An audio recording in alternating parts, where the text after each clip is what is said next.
O dia de hoje gostaria de explicar-lhes como poder realizar a experiência experimental do momento de inércia de um sólido rígido, como poder medi-lo, quais serão os parâmetros de medida, como controlar o experimento para que realmente seja satisfatória a medida do momento de inércia do sólido escolhido.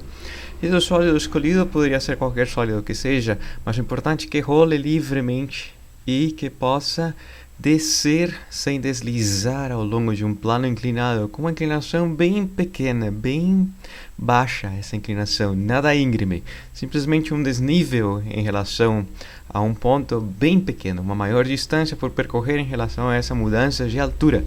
Essa será a chave do experimento para poder mensurar o momento de inércia.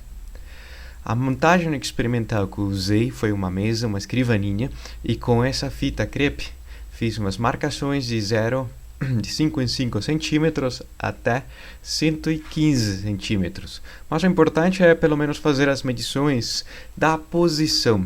Nos cálculos realizados, no experimento realizado, medindo por um lapso de 0 a 5, 8 vezes de 0 a 10, 8 vezes de 0 a 15, 8 vezes assim por diante até 110, simplesmente decidi pular os 100, 105, 100 e 95. Esses últimos três ficaram sem calcular o tempo com esse cronômetro. Resultou mais fácil com o cronômetro que no celular. E o objeto selecionado foi um rolo de fita novo, no qual tinha um pequeno defeito, pois tem um pedaço de papel grudado, marcando ou denotando a marcação do início da fita.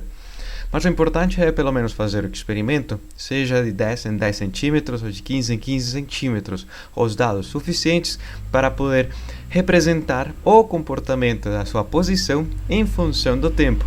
E também repetir o experimento em cada um desses deslocamentos de 0 a 10 centímetros ou de 0 a 20 centímetros, pelo menos 8 vezes, pelo menos 5 vezes, pelo menos 10 vezes, dependendo da paciência de cada quem, mas o importante é ter um mínimo de 5 e o máximo aí não ficará com muita paciência.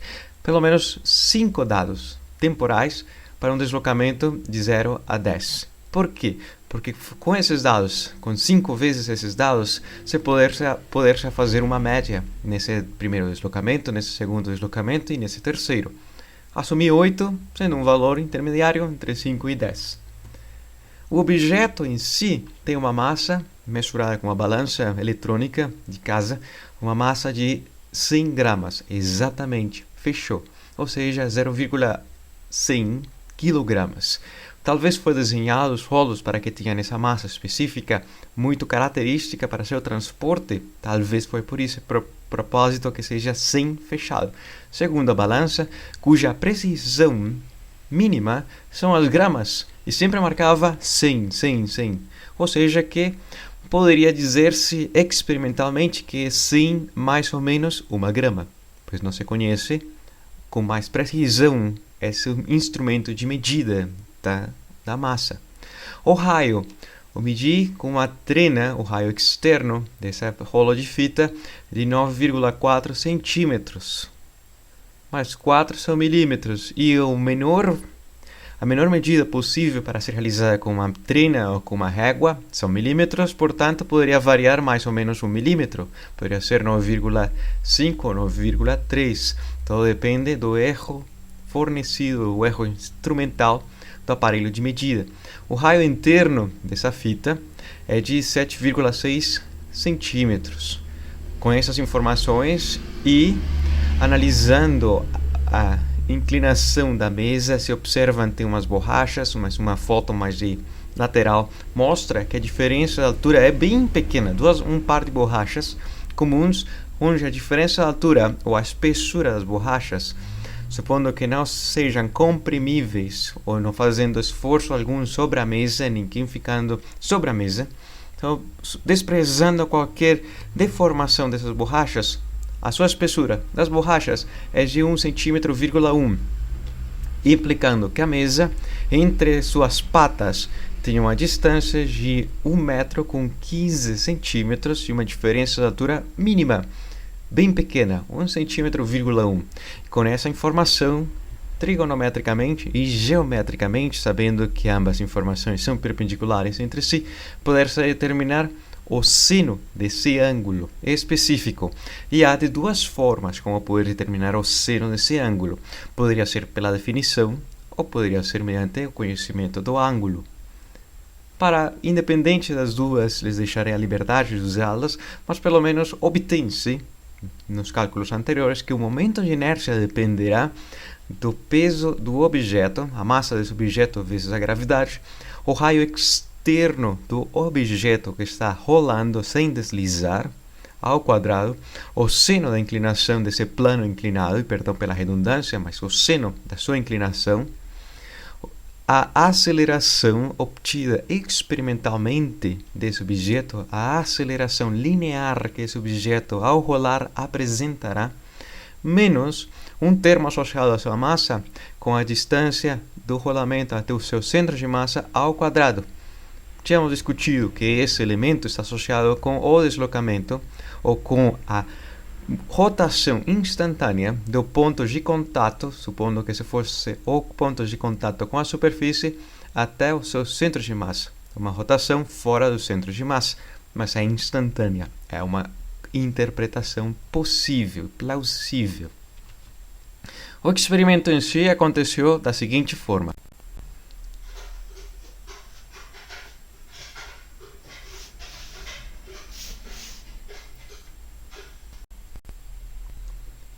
Tendo feito a paciência de adquirir os dados experimentais para 5 centímetros 10, 8 vezes e posteriormente analisar ou obter ou calcular uma média aritmética desses 8 dados e assim por diante até 90 centímetros e tomei a liberdade de pular os últimos 3 para ter o último dado, ou pular os anteúltimos 3 para ter o último dado de 1 metro com 10 centímetros, cujo tempo observa-se que é bem maior que os anteriores. Com paciência, como representa-se nessa imagem, haverá que analisar os dados, mas também com paciência haverá que obtê-los, pois se não se obtém, não há muito que analisar. Então, os dados, peço-lhes que tenham muita paciência, repetir sempre com as mesmas condições iniciais, deixar o rolo, ou o objeto, ou o que seja que vocês escolhem que possa rolar, mas que não tenha por dentro água, que seja completamente rígido, que não varie a sua organização, a sua distribuição espacial de massa. Então, sempre começar desde a marcação do 0 até 10 centímetros, do 0 até 20 centímetros, mas sempre com as mesmas condições iniciais, nem fazer-lhe um impulso inicial e também não freá-lhe inicialmente. Deixar o objeto nas mesmas condições e liberá-lo. E observar e marcar o tempo, a mudança cronológica até chegar em uma determinada marcação. Não necessariamente poderia ser de 5 em 5, alguém poderia ser de 7 em 7 ou de 10 em 10. Por facilidade, recomendo-lhes fazer de 10 em 10, mas pelo menos com 5 em 5 tem-se mais dados de amostra e melhor poder-se descrever o fenômeno experimental.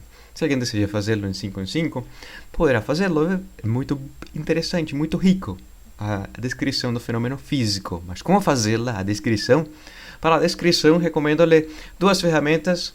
Uma muito comum, uma que é uma folha de cálculo, uma planilha de cálculo, que também tem ferramentas numéricas, como uma que lhes explicarei, ou lhes descreverei, em breve. E a outra que é um pouco mais associada à ciência, chama-se QTI-Plot, é um programa livre na internet para que vocês possam descarregá-lo e instalá-lo no computador, mas especificamente para análise de dados, análise estatística, com o propósito, igual que Excel, analisar dados, só que Excel usa-se também financeiramente. O propósito em si desses dados é descrevê-los, analisá-los, pois lembremos que tem um comportamento quadrático entre a posição e o tempo.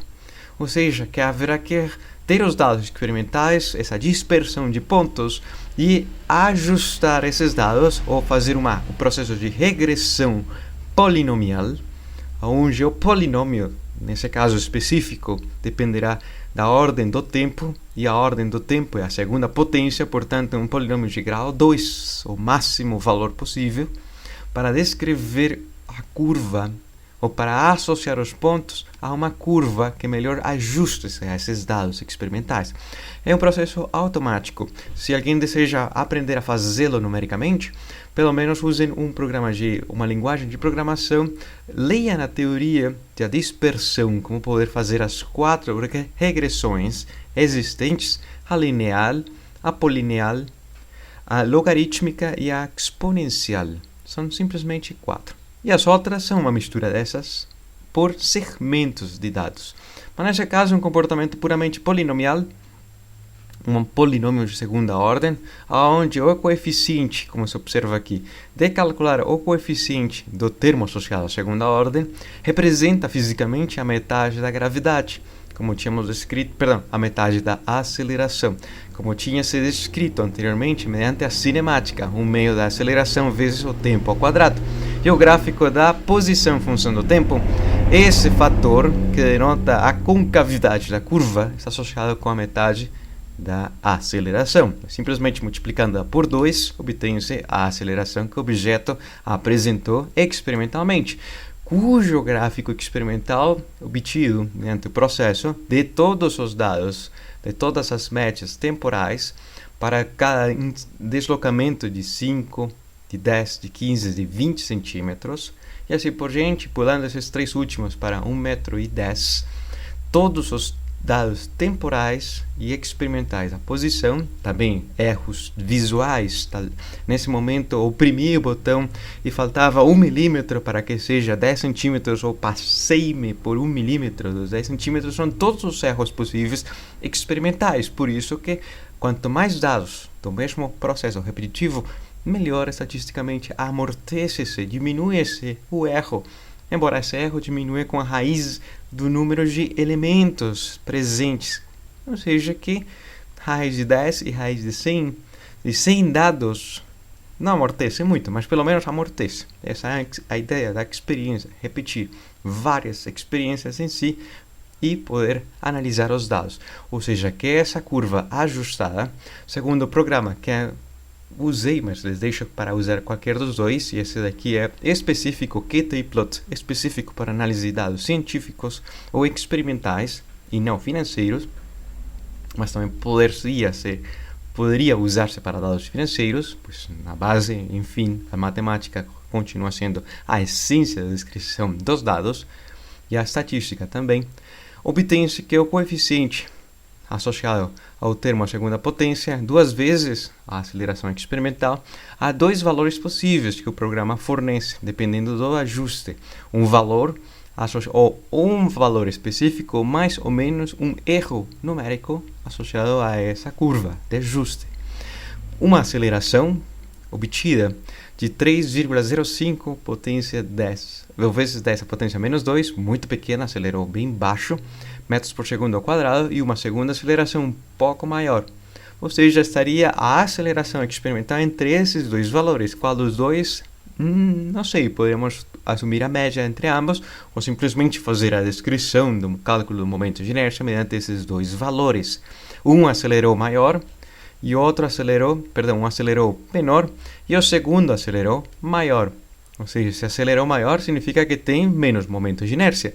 E se acelerou menor, implica fisicamente que tem mais momentos de inércia. Essa é a interpretação física desses dados. Ou seja, o objeto em si, fazendo o cálculo do momento de inércia, apresentaria 2 momentos de inércia, segundo essas duas acelerações. Um momento de inércia maior para uma menor aceleração e um momento de inércia menor para uma maior aceleração. Observem que a ordem de grandeza do cálculo do momento de inércia é 1/1000 parte. É bem pequeno. Pois sim. Qual é a sua massa? É menos de 1 quilograma. São 100 gramas. Qual é o tamanho desse objeto? São 9,6, se não me engano, centímetros de raio. Menos do metro, mas é metro quadrado. Essa informação, a segunda potência, resulta menor que a unidade. Isso implica porque o momento de inércia de objetos pequenos, pouco massivos e dimensões consideravelmente pequenas ao metro, resulta em momentos de inércia menores. Ou seja, não se preocupem se o objeto é escolhido e fazem análise da descrição desse objeto e o cálculo do momento de inércia, obtêm finalmente um número pequeno, mas ainda assim há que considerá-lo como um número que tem erros experimentais, ou seja, em poucas palavras, não tem-se a precisão suficiente para discernir se esse número é um 3, é um 5 ou é um 1. Poderia ser 1,813375, pois toda a coleta de dados tem erros experimentais. A medida da distância tem erros experimentais. Tem erros experimentais também na marcação do tempo, pois dependerá muito dos reflexos da pessoa. Tem erros associados ao instrumento de medida da massa desse objeto. Tem muitos erros. Portanto, poder dizer que 1,8 ou 1,1 seria razoável, mas a importância dessa experiência é determinar indiretamente o momento de inércia. Poder-se fazer diretamente, conhecendo que o momento de inércia de um disco ou de um aro que tem dois raios, ou seja, tem uma espessura entre si, está associado mediante essa expressão. Só que se fosse de massa uniforme, observe na imagem que tem o rolo de fita e tem o papelão. E o papelão não tem a mesma densidade volumétrica de massa que o rolo de fita, implicando que o papelão que tem bolhas ou pedaços ou espaçamento entre as camadas de papelão preenchidas com ar não tem a mesma densidade, não é tão denso volumetricamente em relação à fita, que não tem espaços entre si, não há bolhas na parte em que cada uma dessas pedaços de fita enrolados em torno desse papelão. Mas ainda assim fazendo a medição, o raio externo e o raio interno, e supondo que fosse todo feito de fita, o qual é um erro teórico e um erro também experimental, porque há que analisar dois discos diferentes, um de fita e outro de papelão, mas não ia destruir a fita por completo para medir o papelão. Ainda assim, a medida teórica, o dado teórico é completamente diferente, pelo fato, essa interpretação. Então não existe, e bem menor, não existe na parte interna preenchimento com fita, implicando que esse comportamento do anel interno teria de ser modelado a ser do mesmo material da fita, deveria ser de uma menor espessura.